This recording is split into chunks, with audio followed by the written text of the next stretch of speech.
नमस्कार दोस्तों। इस बार तो आयोग ने हद ही कर दी है। पहली बात तो इतनी लेट इन्होंने कट ऑफ जारी की है, बहुत से बच्चे इससे 150 पॉइंट हैं। लेकिन ये जो इस आयोग का बर्ताव है ना, वो काफ़ी समय से ऐसा ही चल रहा है कि ना इनका टाइम फिक्स रहता है पेपर कराने का, ना ये टाइम से कट ऑफ देते हैं और एक जनरल कट ऑफ भी नहीं कर रहे हैं। मतलब ये समझ लो कि 75 नंबर से भी ज़्यादा चली गई है। जनरल, ओबीसी और ईडब्ल्यूएस इन तीनों की 75.69 मतलब लगभग 76 नंबर चली गई है। अब बहुत से स्टूडेंट्स जो पिछले काफ़ी समय से इसकी तैयारी कर रहे थे, पोस्ट भी काफ़ी हैं, 700 एक पोस्ट है ना, ठीक ठाक मानी जाती हैं, तो काफ़ी डिसअपॉइंटमेंट है।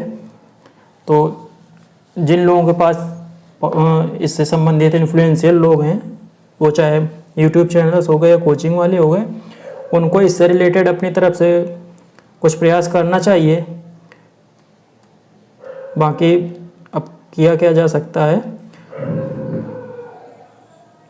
लंबे समय से ऐसे चला आ रहा है, कोई बच्चों की सुनता नहीं है, लोग अपने अधिकारों से जागरूक नहीं हैं, और जो आयोग है और जो पॉलिटिशियंस हैं वो सब पता नहीं अपने हिसाब से खिचड़ी पका रहे हैं। और इस बार एक देखो ये भी बात हुई है कि अभी तक जो लेखपाल एग्जाम हुआ था या सप्लाई इंस्पेक्टर का हुआ था, उसमें 30 गुना लगभग हुआ था, मतलब इतने अभ्यर्थियों को बुलाया था। लेकिन इस बार 21,000 को न बुला के इन्होंने 19,227 लगभग, मतलब ये समझ लो कि 2,000 बच्चों का इससे और नुकसान हो गया है।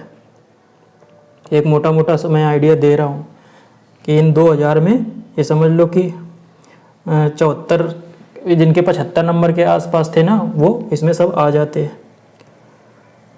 तो आप अपना मनोबल है वो ज़्यादा डाउन ना कीजिए। मेरी तो यही मतलब कोशिश रहेगी कि मतलब आप कर क्या सकते हैं। आप इससे बचने के लिए एक बात ये कर सकते हैं कि आप एक आयोग की परीक्षाओं की तैयारी न करके एक से ज़्यादा को टारगेट कीजिए सिमिलर टाइप के एग्ज़ाम के लिए। आज के समय में यही देखा जा रहा है कि यदि आप एक एग्ज़ाम को लेकर रुकेंगे तो आप आगे काफ़ी पछताएंगे। मतलब कुछ नई बातें सुनने को आ जाती हैं। अब लेखपाल के पेपर को देखो क्या हुआ, 31 जुलाई को उन्होंने पेपर करवाया था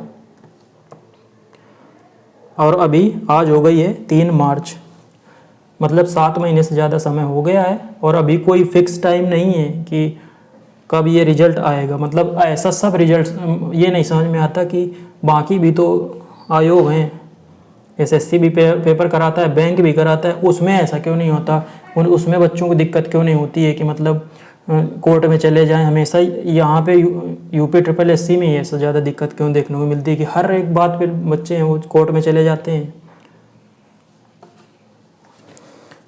तो चलिए, आपकी कट ऑफ आ गई है, जो जिन बच्चों का इसमें कट ऑफ में वो शामिल हैं उनके लिए अच्छी बात है। आप अपने लिए आगे के लिए तैयारी कीजिए। आपको इस चैनल पे पूरा मटेरियल नए सिलेबस के आधार पे उपलब्ध कराया जा रहा है। अब जो पेपर इसका ये कराएंगे ना, उसमें भी ये चौंका सकते हैं।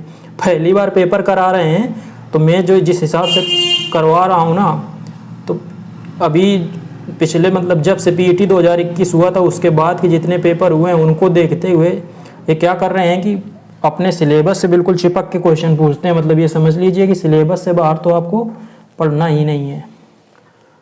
और सिलेबस के हिसाब से इसमें इस बार मटेरियल है ना, थ्योरेटिकल है बहुत ज़्यादा, तो आप क्वेश्चंस की प्रैक्टिस भी कीजिए। तो मेरी कोशिश रहेगी ज़्यादा से ज़्यादा आपको मैं प्रैक्टिस सेट भी कराऊंगा, तो वो आपको समय समय पर मिलते रहेंगे। मेरे पास जितना समय है ना, उस हिसाब से मैं आपको ज़्यादा से ज़्यादा मटेरियल अवेलेबल कराने की कोशिश करूँगा।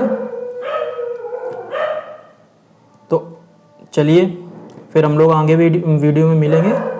तब तक के लिए नमस्कार, धन्यवाद।